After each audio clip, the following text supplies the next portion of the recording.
Hello! Welcome back to my YouTube channel. So for today's video mga kaindayon, maaga po tayong nakawala sa kusina dahil lumayas po yung aking mga nanay. Kaya naligo na lang ako para makapatuloy yung aking pagpahinga. Azarot. So mag-skincare muna tayo mga kaindayon para maging glowing. Charot. So, bigyan natin ng time yung ating sarili mga kaindayon kung tayo'y busy. So, ngayon, sa ilang araw na stress ko na tag-11 ng gabi na ako makapasok ng kwarto, 10:30, ganun. So, ngayon, anong oras ako pumasok? Oras na ba? Dito pa yung aking vacuum mga kainday. So, anong oras? Oh, diba? 8:28. Nakapasok na yung inday ninyo. Kaya, ay, nakatunog itong vacuum. So, mag-skincare na tayo mga kainday. Ako lang pala. Ay, wait lang. Yung stand ko mga kainday yun. Ayan. Tama na. Ayan na ba? Tama na ba yan? Ayan. Lang. Parang nakayuko. Ayan. Nakaligo na talaga yung inday ninyo. Nakaligo na sa wakas. So, ayan. Kahit na mano yung buhok ng inyong inday, shampoo, ayan o. Ito yung mga sakit ng mga OFW. Ito talaga, di ba? Pag maligo kayo, nalalagas yung buhok. And iwan ko bakit. Diba? Ayan. Kaya magsuklay muna tayo. So ito po yung ginagamit ko sa aking buhok para hindi siya maputol at madaling suklayin. Inarbor ko lang yan sa kwarto ni amo ko. Kasi hindi ako nabilhan ng ganyan, so inarbor ko yung kanya. Wala naman siyang reklamo dito na kung ano yung hingiin ko, bibigay naman niya. So, ayan. Ito lang yung kagandahan dito mga kaindayon kasi yung amo ko is open lahat. Open sa cellphone, open sa tapos kung ano yung wala sa akin, hinihingi ko is binibigay naman niya sa akin. Kaya maawa ako kung iiwan ko ang aking nanay. Explain muna natin yung ating hair. Nakatingin ako doon dahil may salamin. Aray. Aray ko. Tingnan yung mga buhok ng OFW. Ganito talaga mangyayari. Diba? Pag OFW ka, ganyan talaga. Kaya wala talagang OFW na maraming buhok pag-uwi ng Pilipinas kasi ganito ang mangyayari. So, ayan o. Ayan na. Ayan na beshi. Ayan na yung hair ko lahat na tanggal. Kaya mag-skincare na ako. Na akong magsuklay. Ayan. Ito po yung ginagamit ko dahil. Ginagamit ko serum. Kasi nung una, ang dami kong tagyawat. Kita nyo yung mga ayan, yung mga dark na yan. Tagyawat po yan dati na hindi ko pinabayaan ko lang ba yung hindi ko hindi ko lang siya pinansin pero dumami. Kaya naisipan ko maglagay-lagay na sa aking mukha kasi yun na dumami siya tapos itim yung kalalabasan ng tagyawat pag gumagaling. Tingnan niyo. Diba? Ayan, nunal yan. Ayan. ayan o, yung dati nung doon pa ako sa Al-Majamaa, kasi hindi pwedeng maglagay-lagay sa mukha, hindi pwedeng ganun ka, hindi pwedeng mag-order online, kaya napabayaan ko yung sarili ko doon. Kaya dito, pag may time, may time ako, ayan ginagawa ko. Ayan. Medyo hindi na siya dumami yung aking tagyawat kasi dumating lang naman yung tagyawat ko yun nung dumating yung aking mga buwanan. Charot. Ayan. Diba? Ang laki. Ayan. And then dito, ayan. Ito, tagal na to, pero hindi pa siya natanggal. Ito bago. Ayan. Wala naman talaga dito sa ibabaw. Dito lang talaga.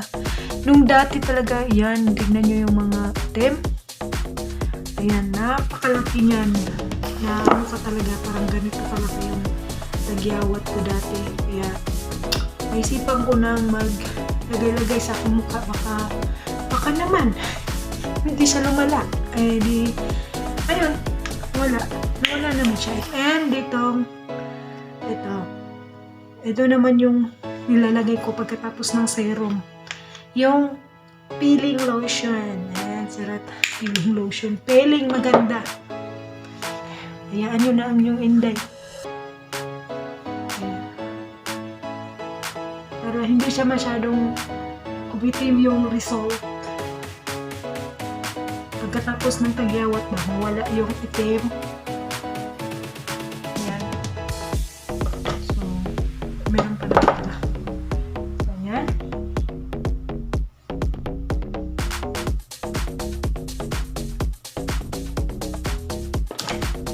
Dagdagan natin konti.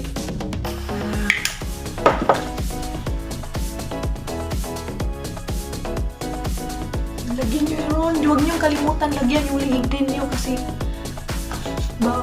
puti yung mukha tapos itim yung liig. Kaya pantayin natin.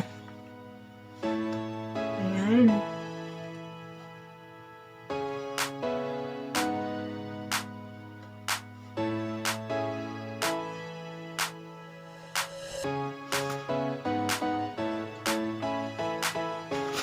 Ganyan ako maglagay mga kainday yun. Tapos, medyo pahingahin natin yung ating mukha.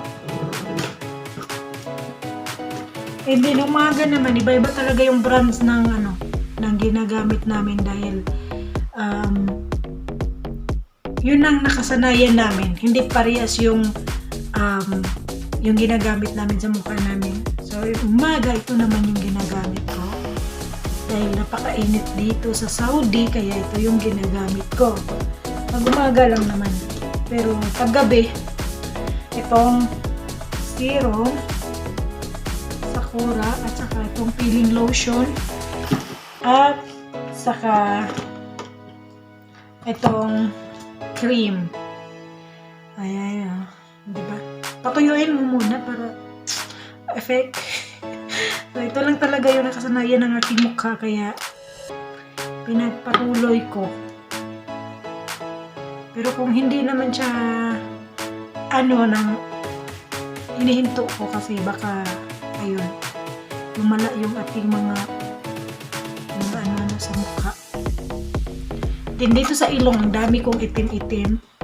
Ito lang talaga yung nakaalis.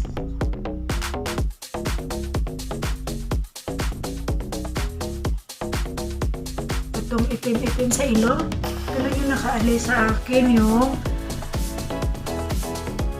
cream na peeling lotion. Ang dami kong blackheads sa ilong. Pero nawala. Kailan nawala naman yung mga blackheads ko dati sa ilong. Kaya, ang gusto ko dito sa dito kasi napakabango niya. Sarap kainin. Sarap kainin. Ang bango niya guys. Super.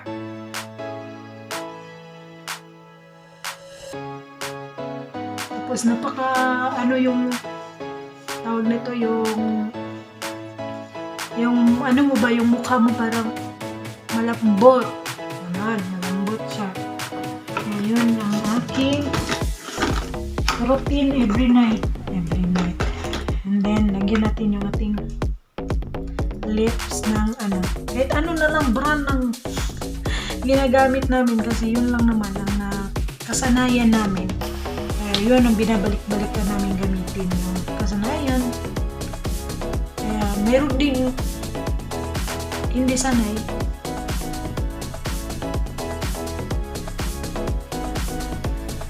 Ay, may salamin po dito ha. Ito po ako nakatingin guys. Ayan, may salamin. May salamin. Ayan. Salamin. Kaya, para hindi ma-dry yung ating lips. Saka hindi lang yun. May isang brand pa. Kaya ano ba nangyari sa iyo? Ito din siya.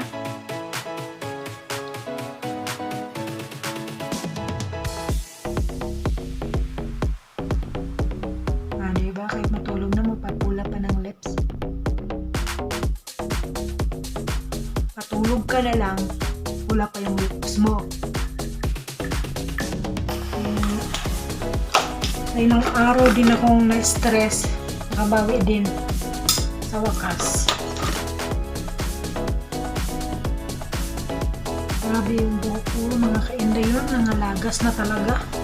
Pero hindi naman siya nauubos.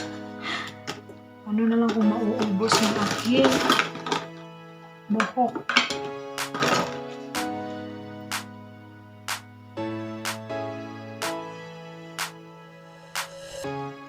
Sinusuklay ko yung aking kilay kasi kilay na makapal. Makapal ng mukha, kilay pa. Kaya yung kilay ng Enday nyo, original yan. Ayan. Tapos na po yung aking pag-ayos ng aking mukha. At may kulang pa. Kahit nasa kwarto lang kayo, kahit natutulog na, magpapabango. Bango. Sarap. So, ayan. Anong oras ako kanina? 8:28 ba yun? Limutan ko. And ang oras ngayon ay anong oras na? Ang oras ay 8:40 kaya pag ano muna ako, manood ng movie, kain ng biskwit, ganon. Sarap ng buhay.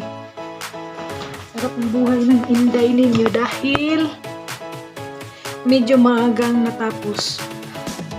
Walang utos-utos yung aking amo, mga ka-Inday yon.